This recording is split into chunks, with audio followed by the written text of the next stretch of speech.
본 방송에서 제공하는 투자 정보는 투자 판단에 대한 조언입니다. 방송에서 제공하는 주식의 가치, 가격 상승 및 가격 하락에 대해서는 방송사에서 보장하지 않습니다.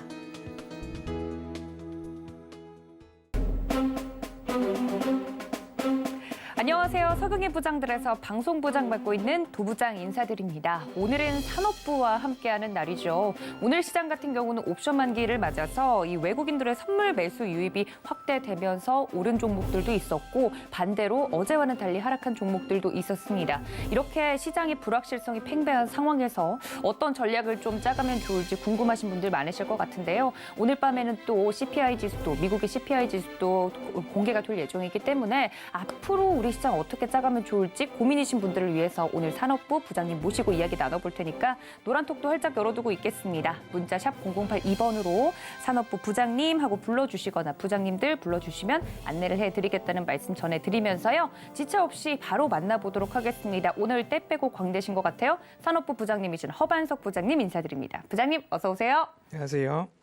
아니 오늘 이렇게 정장을 갖춰 입으신 이유가 있으십니까? 아니 가끔 입습니다. 아니 평소에는 약간 훈훈한 훈남 룩을 추구하시다가 오늘은 굉장히 세련된 정장을 입으셔가지고 또 베리에이션을 좀 줘야 우리 시청률도 좀 올라가지 않을까 하는 마음이 있습니다. 네, 이 여심을 저격하기 위해서 오늘은 또 수트로 또 입고 와봤다 이런 이야기를 해주셨는데 좀 저는 여심을 저격하겠다는 말은 안 했습니다. 시청률이 올라갔으면 좋겠다 이런 이야기를 드렸죠. 제가 가정의 불화를 일으킬 수 있는 크나큰 말을 그럼요. 죄송합니다. 네. 바꾸겠습니다. 말을 네. 바꾸겠습니다. 여심이 아니라 우리 시청자분들을 위해서 좀 뭐랄까 각 잡힌 애티튜드를 좀 보여주기 감사합니다. 위해 입고 왔다 정정하도록 하겠습니다. 자, 오늘 제대로 수트를 입고 시청자분들을 맞이하고 계시는 허반석 부장님과 함께하고 싶으신 분들 저희가 노란톡 열어두고 있겠습니다. 문자 샵 0082번 늘 열어두고 있고요. 부장님들 불러주시거나 혹은 우리 허반석 부장님하고 불러주시면 안내를 해드리고 있으니까 많은 이용 부탁드리도록 하겠습니다. 자, 산업부 같은 경우는 굉장히 날카로운 분석과 또 뭐랄까 이 스마트한 이미지가 장점 아닙니까? 감사합니다. 예. 저 방송부 절대 산업부에게 뭐 커넥션이 있었거나 그런 건 아닙니다만 예. 왜 아니라고 안 하시죠? 맞나요? 계속하시죠. 예, 좋네요. 알겠습니다. 네, 이런 거 좋습니다. 예, 지금 싱글벙글 웃고 계셔가지고 산업부와의 뭐 방송부 커넥션 없었으나 산업부 같은 경우는 그게 강점이기 때문에 일단 오늘장에 대해서 여쭈어볼게요. 오늘장 같은 경우는 옵션 만기일 아니었습니까? 특별히 집중해서 보신 부분이 있으실까요? 옵션 만기일은 이전 외국인들의 포지션이 어떻게 있었는가 그리고 수급이 어떻게 진행되는가를 좀 살펴본다면 이미 외국인들은 풋옵션에서 다시 수익을 보고 일부 청산을 했기 때문에 그것을 포함해서 대부분 이번 옵션 만기는 그래도 무난히 지나갈 수 있을 것 같다. 매도가 나와도 뭐 금융투자나 기관 쪽에서 약 1,000억 원 정도의 순매도 정도가 기록이 되지 않을까. 그리고 2차 전지 ETF 쪽에 리밸런싱이 조금 동시효과 쪽에 있지 않을까. 이런 이야기들이 있었을 뿐 이번 옵션 만기일이죠. 옵션 만기일에 그렇게 주의를 해야 된다라는 이야기는 예년보다는 좀 적었고 그리고 선물 옵션 동시 만기일이 아니라 옵션 만기일이었기 때문에 이 정도 수준에서 지나가는 것이 일반적이다라고 좀 보았습니다.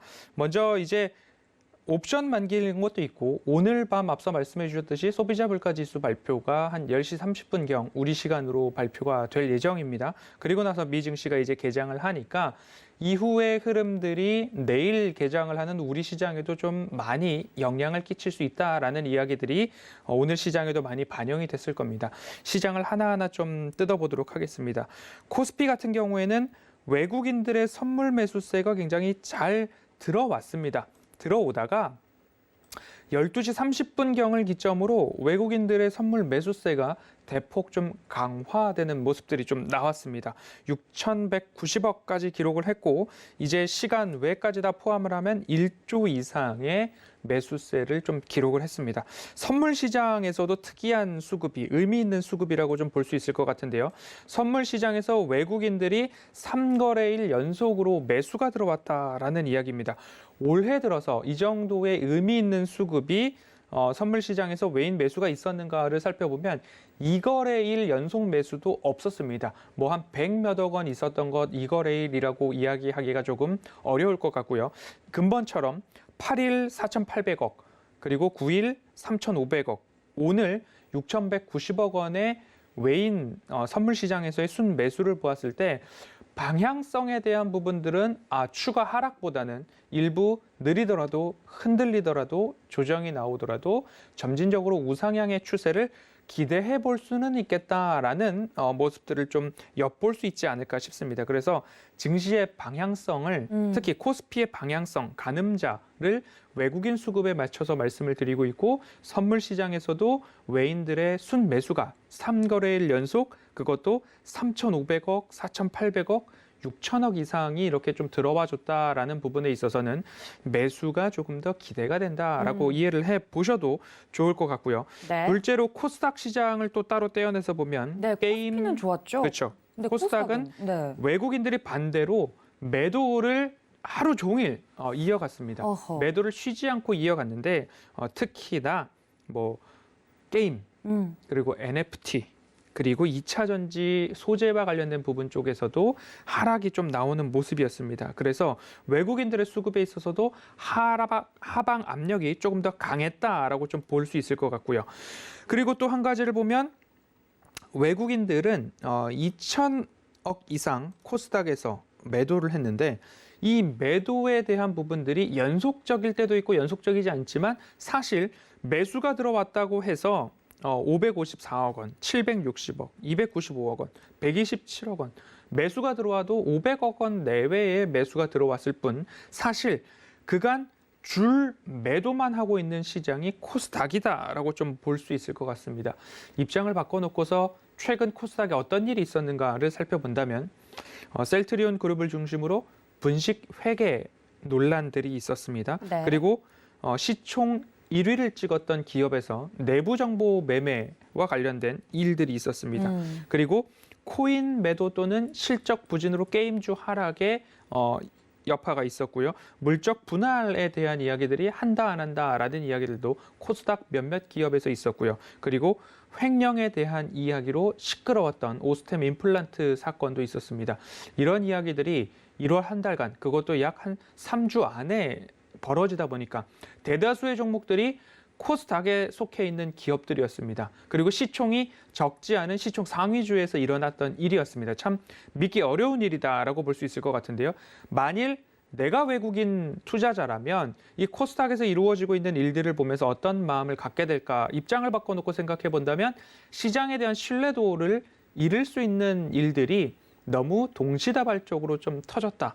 그래서 코스닥과 코스피에 있어서 정반대의 외국인 수급의 흐름이 지속적으로 나타나고 있다. 한 가지를 말씀드려 볼 수 있을 것 같고요. 네. 또 한 가지를 엿볼 수 있는 것 중에 하나는 코스닥 시장이 사실 급등락이 조금 더 크고요. 그렇죠. 그리고 시총이 작기 때문에 코스닥 투자자들은 신용에 대한 부분들을 조금 더 과감하게 쓰는 경향이 있습니다. 변동성도 크기 때문에 여기서 더 큰 수익을 얻어보겠다라는 접근들이 많았기 때문에 신용 매매나 신용 잔고 비율이 코스피 대비 코스닥이 조금 더 높았던 모습들을 볼 때에 여기서 바로 반등을 주기에는 조금 다소 부담스러울 수도 있다라는 접근들이 수급적인 측면에서도 나오고 있는 것 아닌가라는 생각이 듭니다.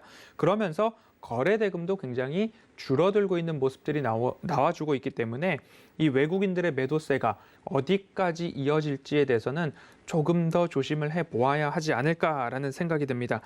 이렇게 시장에 대한 신뢰도가 한 번씩 꺾일 때마다 개인 투자자분들께 말씀드리는 부분은 이격도를 중심으로도 말씀을 드렸지만 내가 원치 않는 매도를 당하지 않는 것이 가장 중요하다. 그래서 내가 보유하고 있는 주식을 잃어버리면 결국 지수 그리고 내가 갖고 있는 기업들의 주가가 다시 상승할 때 그 상승에 대한 것들을 내가 반영받지 못하기 때문에 반대 매매, 강제 청산에 대한 부분들 굉장히 조심하셔야 돼서 2월 달에는 사실 명확한 기준에 의한 리스크 축소 이 부분을 누누이 강조를 드리고 있습니다. 그리고 어느 정도까지 반등을 하면 매도를 고려해 보시고 현금화를 고려해 보시고 포트폴리오 종목 수를 줄여서 집중을 해 보시는 게 좋겠습니다라는 이야기를 드리고 있는데요.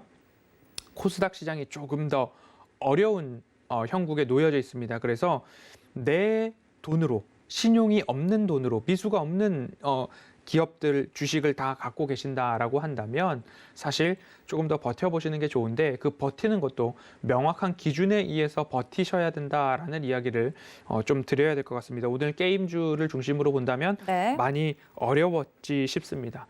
그리고 이제 내일 시장에 반영될 소비자 물가지수에 대한 이야기들을 좀 해볼 필요가 있을 것 같습니다. 네.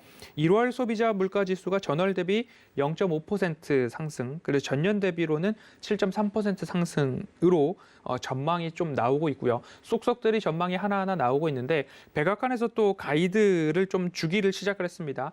하루 전날 소비재 가격 상승 영향으로 1월 CPI도 상당히 높을 것으로 좀 전망이 되는데, 발표 수치에 대해서 포인트를 두고 보아야 될 것이 전년 대비 상승률은 최고치를 경신해 나가고 40년 만이다, 60년 만이다 이런 이야기들의 수식 어구가 붙을 수 있는데, 우리가 주목해서 볼 것은 전년 대비가 아니라 이제 우리가 살아가고 있는 전월 대비의 비교치에 초점을 맞춰볼 필요가 있다라는 가이드를 주기 시작했습니다.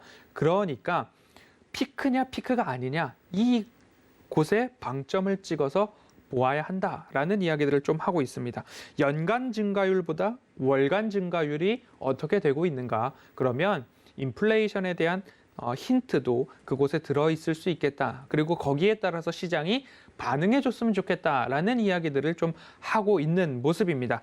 그런데 특이하게도 3월 FOMC 회의를 우리는 앞두고 있고, 그 FOMC를 앞두고 2월 소비자 물가 지수가 발표되기 직전 전일 미국 증시가 반등했습니다. 그것도 나스닥이 2%대 상승을 보이면서 소비자 물가 지수를 확인하지 않았고 3월 FOMC 회의에 강력한 가이드가 될 수 있는, 그리고 소재가 될 수 있는 소비자 물가 지수를 확인하기 직전에 주가가 올랐다? 이것은 어떻게 해석을 해야 하는가, 여러 가지 이야기들이 오고 가고 있습니다. 그렇기 때문에 사실 소비자 물가 지수에 대한 데이터가 일부 외부에 유출된 것은 아닌가, 이런 이야기들까지도 시장에 돌기도 했습니다. 사실 뚜껑을 열어봐야 되고, 뚜껑을 열어도 이제는 수치가 중요하기보다는 매월마다 인플레이션은 최고치를 경신하고 있다는 건 누구나 다 알고 있는 사실입니다.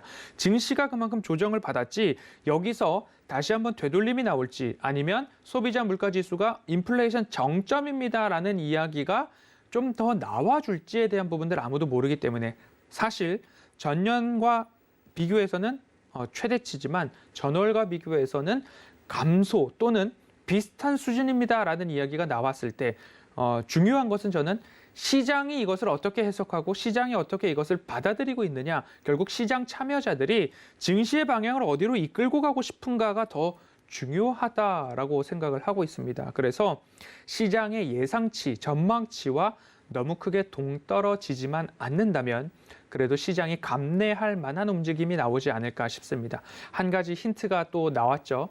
지난주에 고용지표 발표가 있었습니다. 네. 고용지표 발표가 한간에는 고용이 마이너스를 보일 수도 있다라고 했으나 거의 서프라이즈를 넘은 슈퍼 서프라이즈 느낌이 좀 나는 고용지표의 모습이었습니다. 국채금리가 상승을 했지만 동반해서 기술주 중심의 나스닥 지수도 상승을 했습니다. 그러면 시장의 참여자들은 오히려 지수가 여기서 쉬어가는 것보다, 지수가 다시 되돌림이 나와서 하락하는 것보다 쉴 만큼 쉬었다, 기간 조정 또는 단기적인 가격 조정 이후에 다시 우상향의 흐름을 그려갈 가능성이 높지 않은가를 이야기해주고 있다라고 시장과 데이터 그간의 움직임을 보았을 때는 그러한 모습들이 좀 더 확률적으로 높아 보입니다. 제 개인적인 생각입니다. 네. 그래서 이러한 이례적인 일들이 일어나고 있지만 우리 시장에서도 외인들의 선물 수급이 의미 있는 3천억, 5천억, 6천억 이상의 3거래일 연속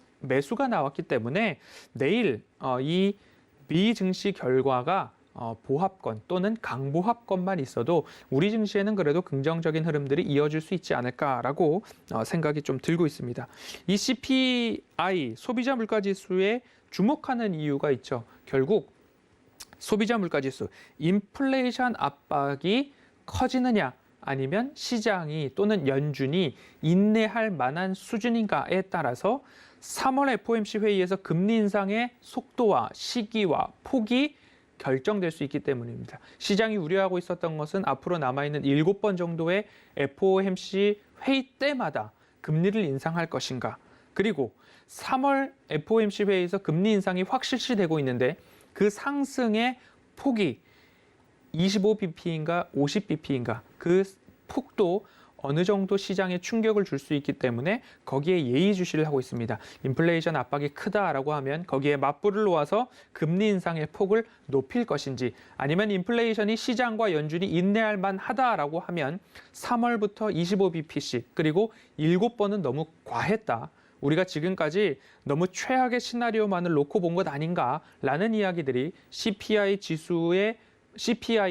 수치를 보고서 이제는 결정을 할 때이기 때문에 시장이 그간 너무 과하게 반응을 했다면 이제는 다시 좀 시장이 편안하게 특히 증시가 편안하게 우상향할 수 있는 소재도 될 수 있지만 이 결과가 인플레이션 너무 지나치다라고 나왔을 경우에는 시장이 위축될 수 있는 위험자산으로의 투심이 위축될 수 있는 모습들이 나올 수 있기 때문에 사실 오늘 공격적인 투자자라고 하신다면 앞서서도 말씀드렸듯이 예를 들면 고용지표의 서프라이즈 그리고 국채금리의 상승 그럼에도 나스닥의 상승이 나왔기 때문에 나는 CPI도 괜찮을 것이다. 시장은 그것을 어떻게 반응할 것이냐, 긍정적으로 반응할 것이다 라는 것에 베팅하신 분들은 오늘 오히려 매수 또는 홀딩을 하셨을 거라 생각이 듭니다. 하지만 보수적인 투자자분들이고 안정적 투자를 좀 추구하신다라고 한다면 이러한 변동성은 사실 조금 피하고 보자라는 마음에 오늘 장 초반 일부 수익 실현 또는 현금화 전략을 펼치셨을 수도 있을 것 같습니다. 모멘텀 투자 레터는 2월의 캐치프레이즈를 명확한 기준에 의한 리스크 축소라고 말씀을 드리고 있습니다. 일부 보수적 견해가 담겨 있고요. 그리고 어느 구간에서 내가 수익 실현을 해야 하는가 그 구간도 명확하게 좀 말씀을 드렸습니다. 일전에 이격도를 말씀을 드리면서 이격도 90 미만에서는 반등이 대부분 86, 88선에서 나옵니다라고 말씀을 드렸고 89 언저리에서 코스닥 코스피가 상승이 나왔고 코로나 팬데믹 때를 포함하든 안 하든 대략적인 평균치를 보았을 때 약 10% 정도 상승을 하더라라는 말씀을 좀 드렸습니다. 코스피도 그렇고요. 코스닥도 그렇고요. 그러면 이제 일부 반등이 나와서 오늘 종가 기준으로 이제 이격도 21선 기준으로는 97.5까지 올라왔습니다. 많이 올라왔고 100까지는 그래도 좀 무난하게 올라올 수 있을 것 같습니다라는 말씀을 드리면서 코스닥은 920포인트 언저리를 좀 말씀을 드렸고요.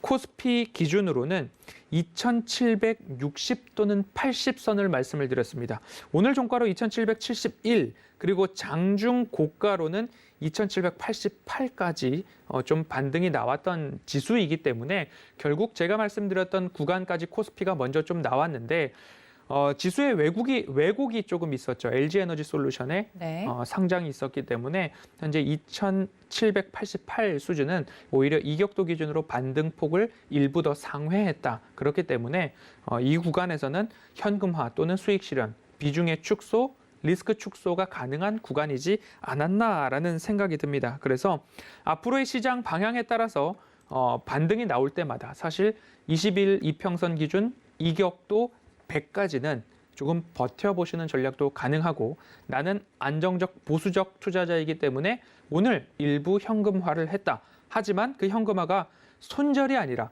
손익분기점 유예서의 약 수익권 익절이다. 라고 한다면 더할 나위 없이 좋은 대응이 아니었을까라는 생각이 드니까요.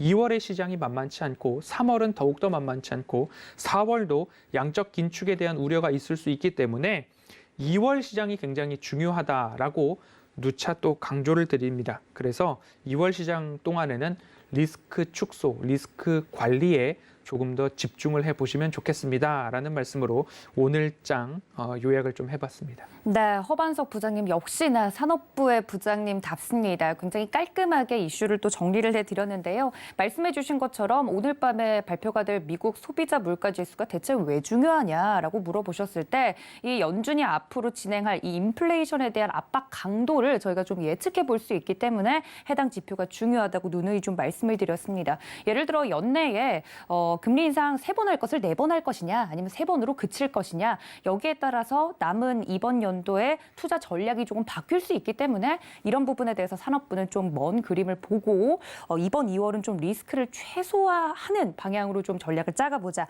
말씀을 계속 드렸었는데요. 말씀해 주신 것처럼 포인트들이 있습니다. 어느 정도 힌트가 담겨 있는 것 같기도 하고요. 관련돼서 저희 산업부와 좀 더 자세한 이야기를 나누고 싶다 하시면 언제나 노란톡 열어두고 있습니다. 문자 샵 0082번으로 허반석 적어서 보내주시거나 혹은 부장님 하고 불러주시면 안내를 해드리겠다는 점 다시 한번 말씀드리도록 하겠습니다. 자, 오늘장에 대해서 굉장히 이야기를 자세하게 해주셨는데 깜짝 놀랐던 건 뭐 워낙에 변동성이 크니까요. 그 불확실성도 많고 내려가는 섹터가 있으면 올라가는 섹터도 있고 순환이 돌고 있겠거니 했는데 게임주가 오늘 직격탄을 맞았습니다. 특히 오늘의 주인공이 또 위메이드였기 때문에 이야기를 안 할 수 없을 것 같은데 물론 다른 부분에서는 흑자 전환을 했다라고 이야기했는데 이게 왜 어닝 쇼크로 좀 이어진 걸까요, 부장님? 그러니까 결국 본업에 대한 부분들이 어떻게 평가를 받느냐가 좀 중요했던 것 같습니다. 실적 발표 이후에 시간 외에서도 5% 이상의 하락을 보이는 모습을 보면서 시총 상위주를 이렇게까지 할 수 있을까라는 생각이 들었고요.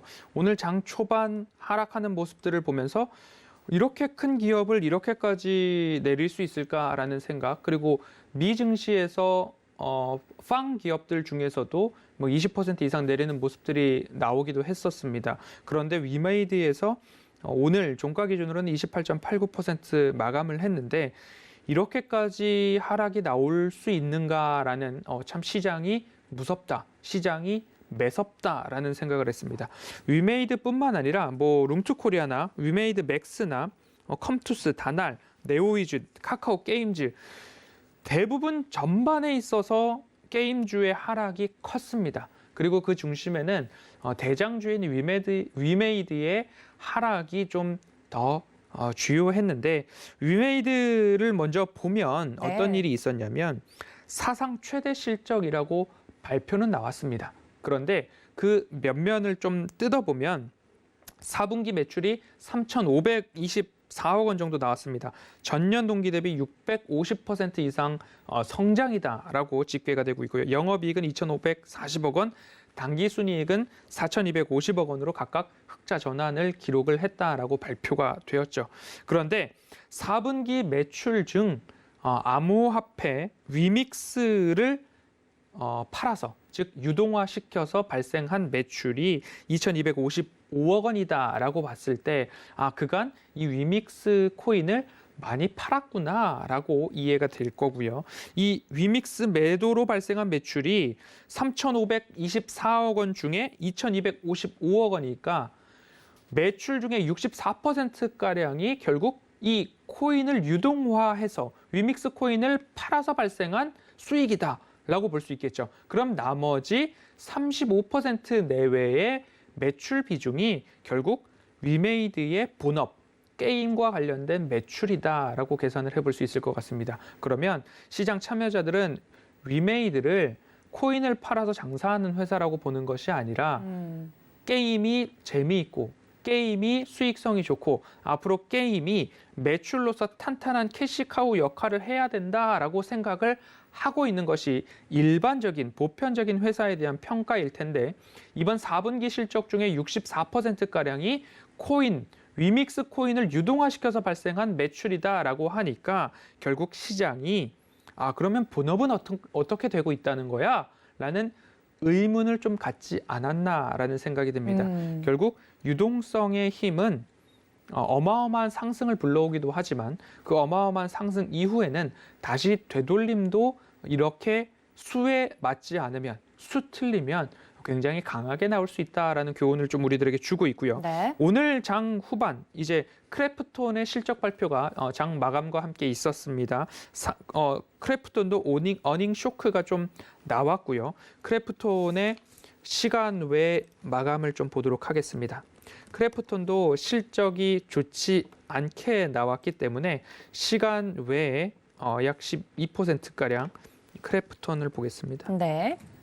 시간 외에서 움직였군요. 시간에서 5%가량 하락을 하면서 게임주의 하락을 장중에는 그래도 많이 방어를 했는데 네. 이 시간 외에서 실적에 대한 평가가 좋지 못했다라는 모습들을 봤을 때 시장의 수급이 굉장히 좀 빠르게 바뀌고 있구나라는 생각도 좀 하게 됩니다. 그래서 누누이 실적에 대해서도 말씀을 드리고 차트에 대해서도 말씀을 드릴 때 제가 잘 쓰는 키워드가 하나 있는데 중력입니다.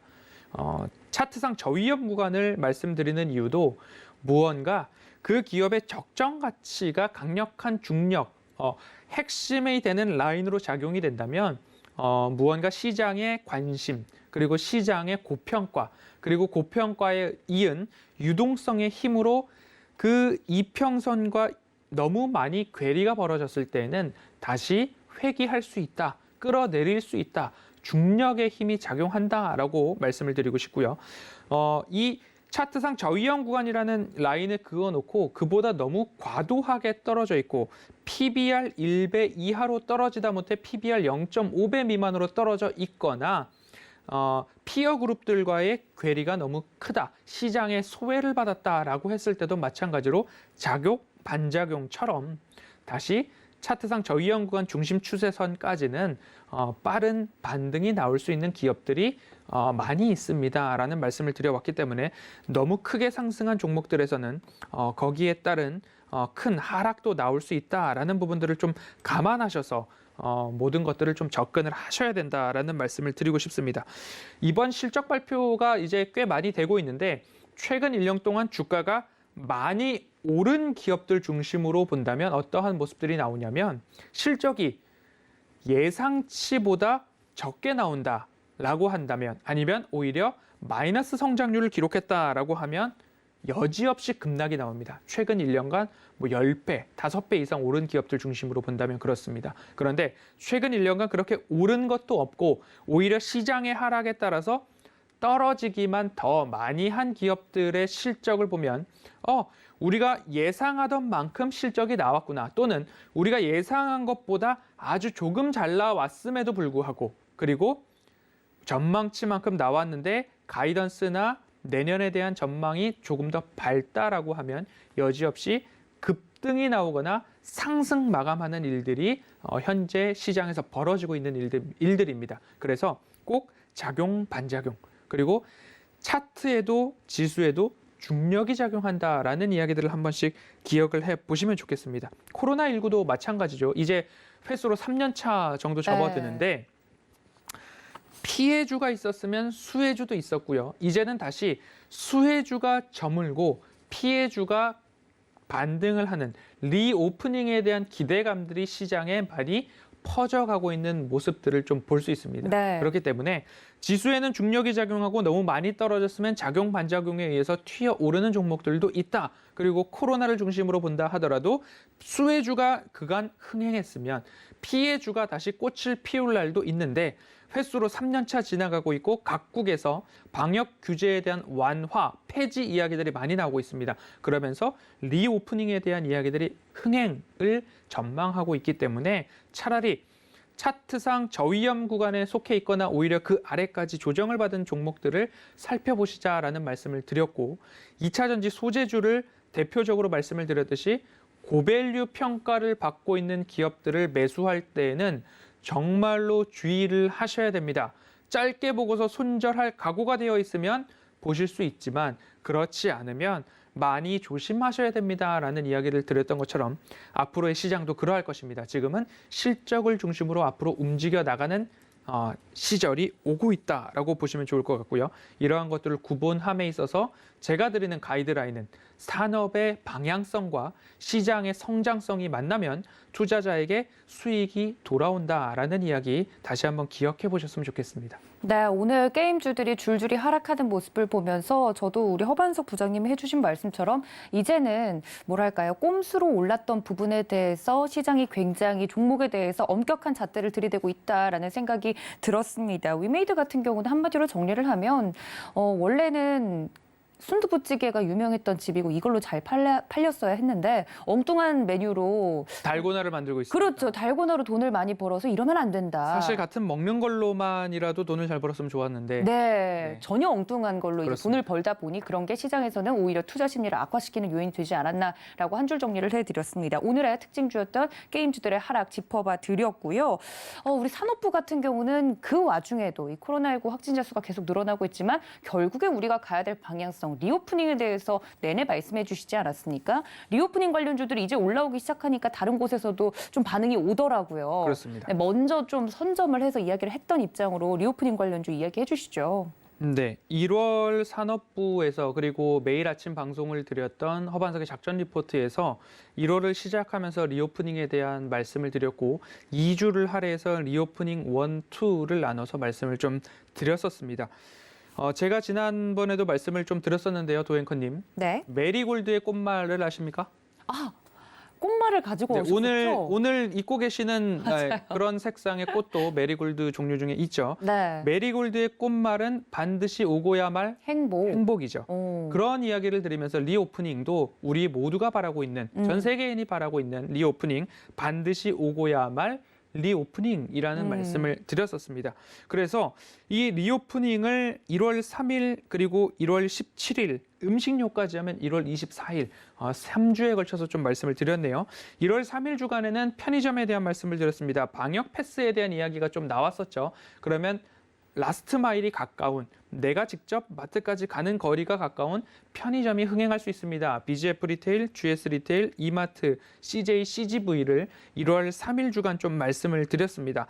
1월 17일에는 더 이상 악화될 것이 적다라고 하면서 방역 규제로 인해서 영업시간이 줄어들었던 강원랜드까지도 말씀을 드렸고요. 하나투어, 모두투어, 리오프닝이 됐을 때 대형 회사들이 살아남아있기 때문에 앞으로 몰려드는 물량을 누가 더 많이 소화할 수 있는가, 그런 브랜드 파워나 대형 기업들 중심으로 하나투어, 모두투어 말씀을 드렸고요.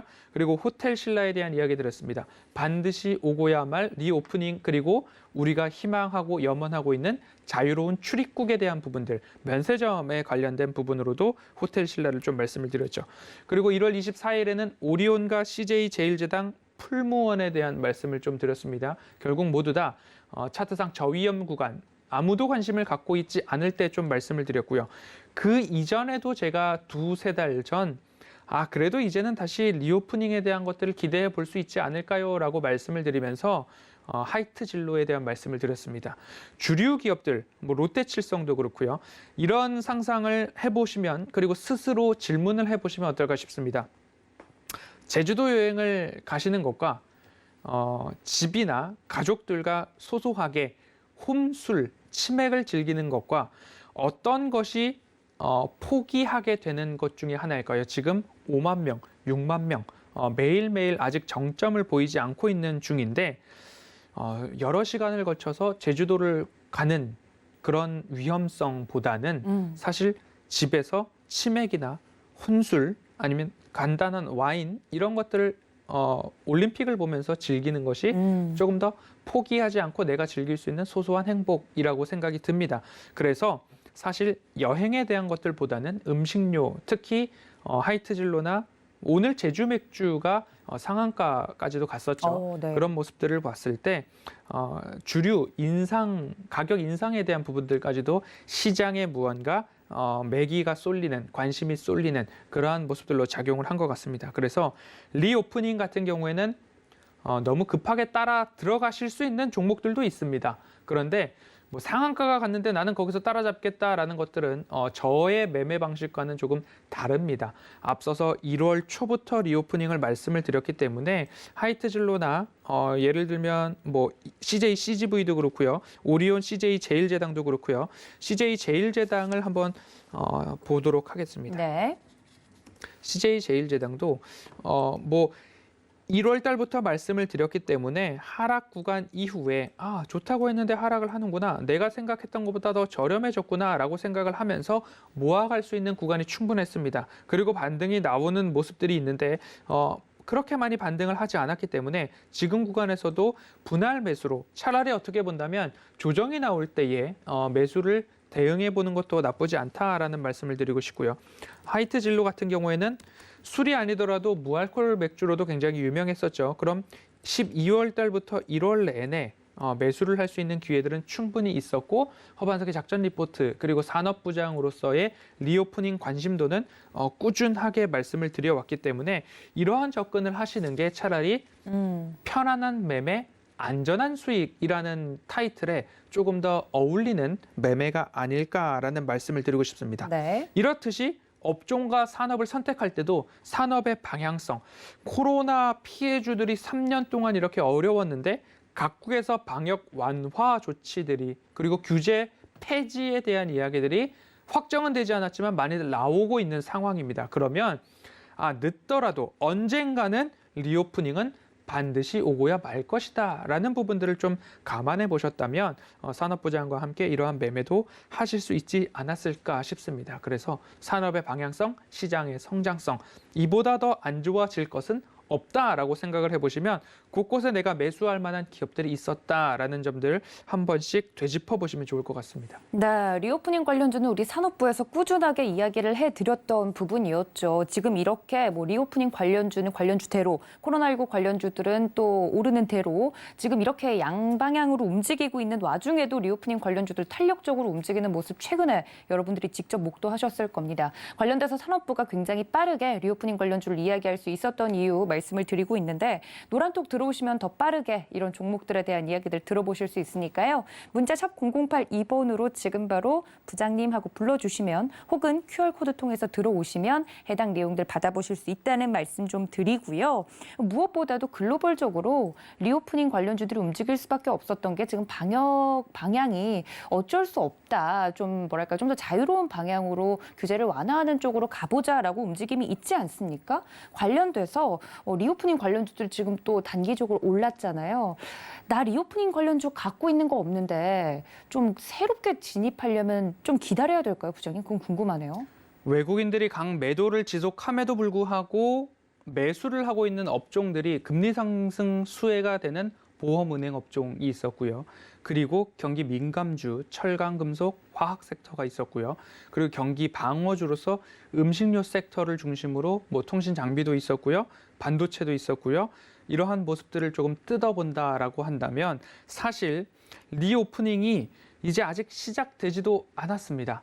그리고 기대감에 의해서 무언가 상승이 나온 종목들이 종종 있는데 그 종목들도 앞에 전 고점에 대한 영향을 한 번에 무시하고 올라갈 수 없다라는 점들을 감안해 보신다면 급하게 들어갈 종목들은 또 없을 수도 있고요. 하지만 앞에 전고점과 맞아떨어지고 있고 매물대와 맞닿아 있는데 굳이 거기서 내가 들어가야 될 필요가 있을까? 라는 생각이 드는 종목들도 곳곳에 있습니다. 또 어떻게 본다면 이 종목은 4분기 실적 악화로 인해서 추가 하락이 나왔는데 리오프닝 얘기할 때 허반석 산업부장이 이 기업을 얘기했던 것 같은데 그럼 여기서부터 담아볼까? 라는 생각이 드는 기업들이 BGF 리테일, GS 리테일, 이마트, CJ, CGV, 강원랜드, 하나투어, 모두투어, 호텔, 신라, 오리온, CJ 제일제당, 풀무원 앞서서도 반복을 해드렸기 때문에 이곳에서 외국인들의 수급이 지속되고 있는 기업들을 좀 선별하시고 저점에서 너무 많이 오르지 않은 기업들이 분명히 있습니다. 그러면 그 종목을 나는 단타로서 5% 먹고 나와야지 이런 식의 대응보다는 그간 이 기업이 보여주었던 이야기들 그리고 이 기업은 풀무원 하면 두부, CJ 제일제당 하면 만두도 냉동식품도 미국의 슈완스도 우양하면 뭐죠? 핫도그. 그렇죠. 모든 것들이 좀 나오는 기업들이 있습니다. 오리온 하면 뭐죠? 정? 예, 그렇죠. 정이죠. 이런 것들을 다 생각을 해보면 그 기업이 잘하고 있는 것들이 생각나는 기업들이 분명히 있을 겁니다. 그렇기 때문에 그 종목들 중심으로 좀 살펴보시면서 너무 급등이 많이 나오지 않은 종목들을 포트폴리오에 좀 관심 종목으로 넣어 놓으셨다가 음봉에서 매수를 하시는 전략을 저는 좀 말씀을 드리고 싶습니다. 알겠습니다. 리오프닝 관련주 또 들썩들썩 하다 보니까 내 포트폴리오에 리오프닝 관련주 없어서 늦게나마 좀 신규로 진입할 수 있지 않을까라고 생각하신 분들께 굳이 위험성을 안고 이렇게 달려들기보다는 어떻게 어느 시기에 접근하면 좋을지 우리 허반석 부장님께서 이야기를 좀 해드렸습니다. 이 주식은 또 심리 싸움이기 때문에 너무 안달복달하면 오히려 더 수익이 안 나는 경우가 많습니다. 적절한 시기에 리오프닝 관련주 눈여겨보고 계시다가 접근하시기를 바라면서 리오프닝 관련주 이야기까지 좀 들어봤습니다. 자, 그렇다면 우리 허반석 부장님께서 이제 산업부기 때문에 전체적으로 좀 큰 그림을 보지 않습니까? 그래서 이런 시장에서 어떤 대응 전략이 필요하다는 건지 좀 확실하게 직접적으로 이야기 좀 해줬으면 좋겠다 하시는 분들이 많으시거든요. 부장님, 시장 대응 전략 좀 저만큼 네. 직접적으로 얘기해 주시는 분이 있으신가요? 근데 굉장히 젠틀하게 이야기해 네. 주셔서 그런지 네. 뭐랄까요, 착하게 얘기해 주시니까. 네, 제가 네. 이격도 이평선 21선 기준으로 90 미만에서는 반등이 나옵니다. 대부분 86, 88 언저리에서는 반등이 나왔는데 평균적으로 10% 반등이 나오기 때문에 네. 코스피는 2760에서 2780에서는 현금화, 아니, 코스닥은 920에서 940 현금화. 아니 호흡을 세게 하라는 게 아니고 네. 예. 지금 굉장히 젠틀하게 잘해주시고 이렇게 말씀을 드렸잖아요. 그랬죠. 예, 그래서 수치까지도 너무 시장이 심각하니까 네, 맞습니다. 코스피 2760에서 2780에서는 내가 갖고 있는데 길게 가져갈 게 아니라 나는 이 종목보다는 A, B, C라는 종목이 내 포트에 담겨 있는데 나는 C보다는 A라는 기업에 자신이 있고 확신이 있고 더 뚜렷한 모습들이 포착이 되고 있다라고 한다면 2760에서 80 또는 920에서 30, 40 언저리에서는 C를 정리할 수 있으면 정리를 하는 거죠.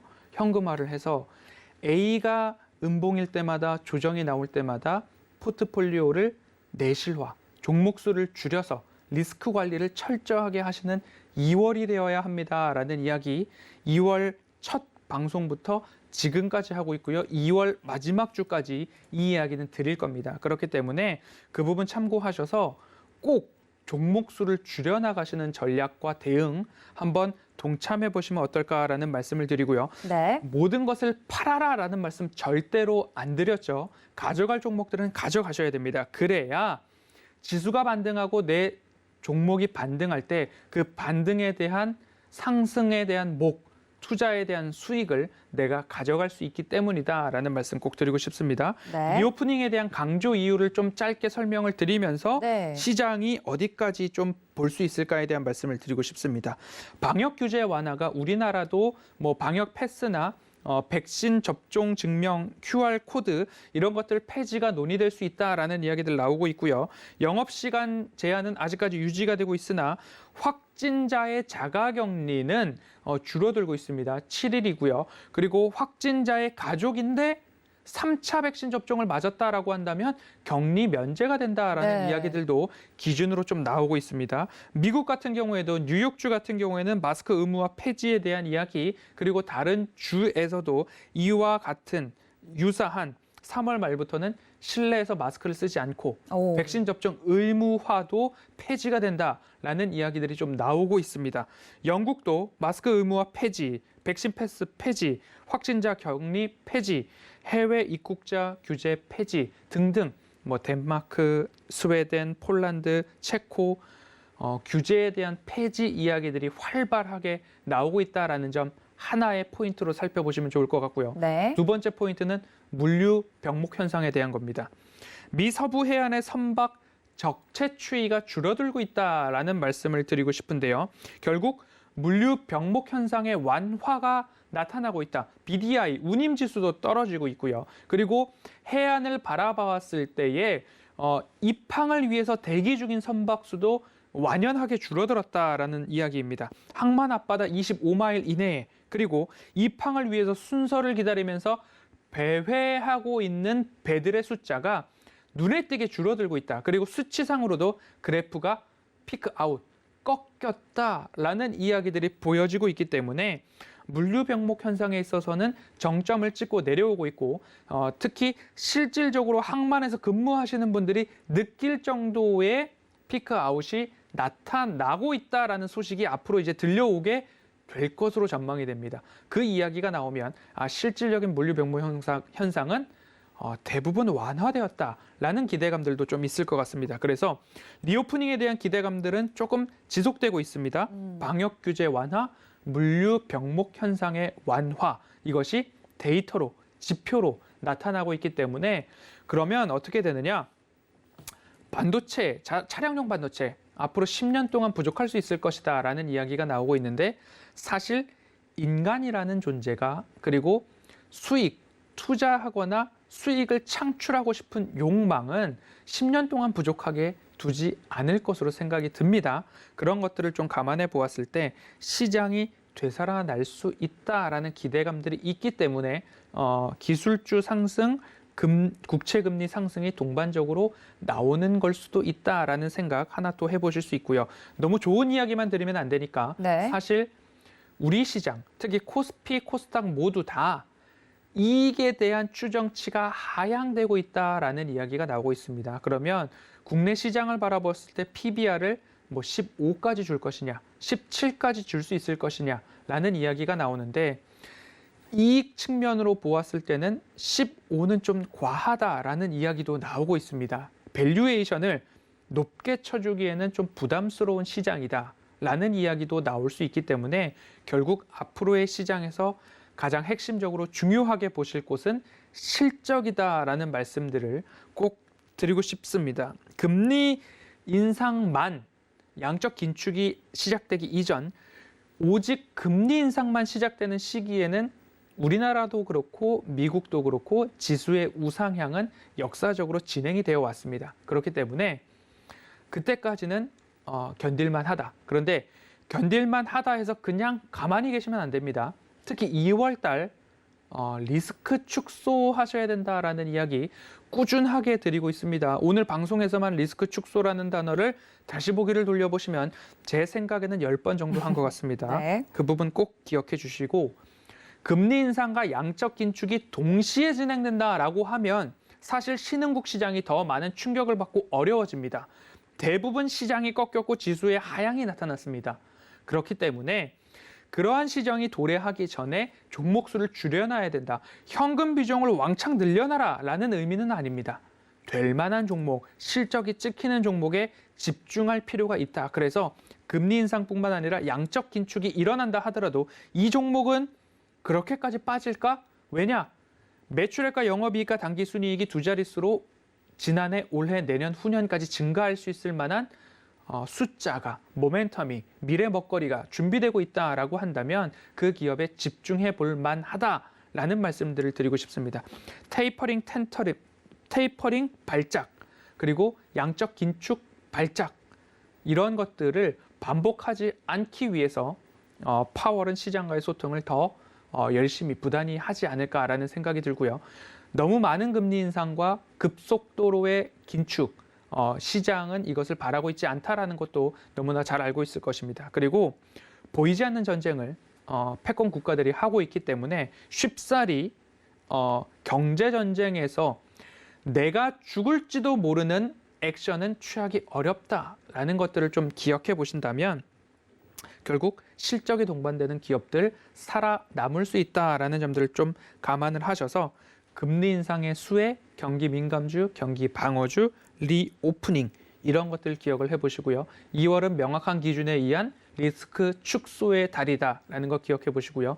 그 이후에는 산업의 방향성, 시장의 성장성이 나에게 수익으로 돌아온다. 이 명확한 기준만 갖고 계신다면 시장 충분히 해볼 만하다라는 말씀 드리고 싶습니다. 네, 결코 강하게 이야기하지 않았다고 해서 그것이 중요하지 않은 건 아니다라고 다시 한번 또 짚어드렸습니다.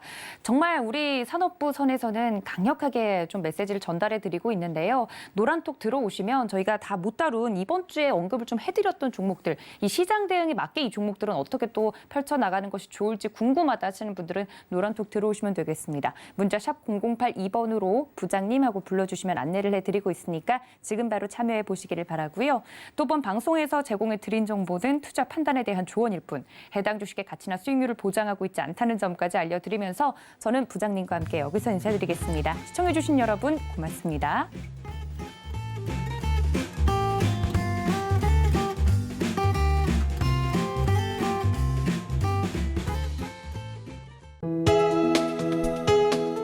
본 방송에서 제공하는 투자 정보는 투자 판단에 대한 조언입니다. 방송에서 제공하는 주식의 가치, 가격 상승 및 가격 하락에 대해서는 방송사에서 보장하지 않습니다.